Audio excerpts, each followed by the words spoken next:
কয়েকদিন আগেও যে চরের বুকে ছিল সবুজের সমারোহ, আজ সেখানে শুধুই থই থই পানি আর দীর্ঘশ্বাস।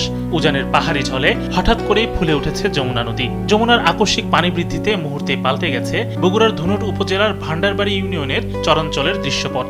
কৃষকের কষ্টের সোনালী স্বপ্ন এখন অথই পানির নিচে।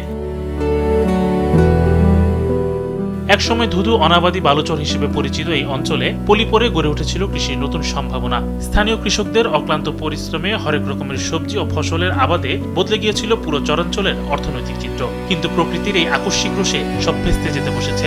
চরের বুক চিরে জেগে ওঠা সবুজ আজ ধূসর বিষাদের রূপ নিয়েছে।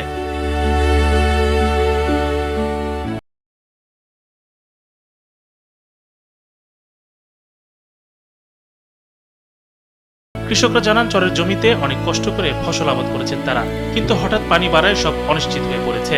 ক্ষতির মুখে পড়ে অনেক কৃষক বাধ্য হয়ে অপরিপক্ক ধান কেটে গবাদি পশুকে খাওয়াচ্ছে। এতে ক্ষতির পরিমাণ আরো বেড়ে যাচ্ছে।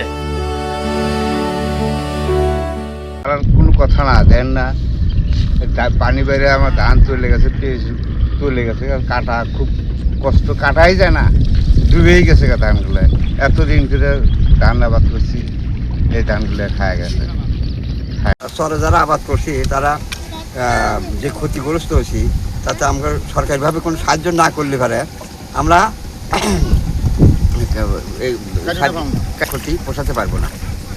আমাদের কে তাকাবে? আমরা তো অসহায় কিছু, জনগণের জন্য আমরা খাটি, নাঙ্গল জন্য কেউ খাটে না। তবে উপজেলা কৃষি কর্মকর্তার দাবি, সার্বক্ষণিক পরিস্থিতি পর্যবেক্ষণ অব্যাহত রেখেছেন তারা। ক্ষতিগ্রস্ত কৃষকদের ক্ষতি কাটিয়ে উঠতে বিভিন্ন পরামর্শ দিয়ে সহযোগিতা করছে কৃষি বিভাগ। হঠাৎ আকস্মিক বন্যায় এবং উজানে পানি বৃদ্ধি পাওয়ার ফলে কিছু ধানের জমি প্লাবিত হয়েছে।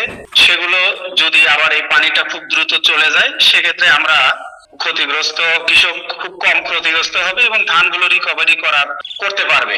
এবং কৃষি বিভাগ থেকে আমরা সর্বোপরি সেই সকল কৃষকদেরকে বিভিন্ন ধরনের পরামর্শ অব্যাহত রেখেছি। এভাবে পানি বৃদ্ধি অব্যাহত থাকলে আগামী কয়েকদিনের মধ্যেই আরো বিস্তীর্ণ জমি তলিয়ে যাওয়ার আশঙ্কা করছেন কৃষকরা। ইমাম শরীফ, কালবেলা।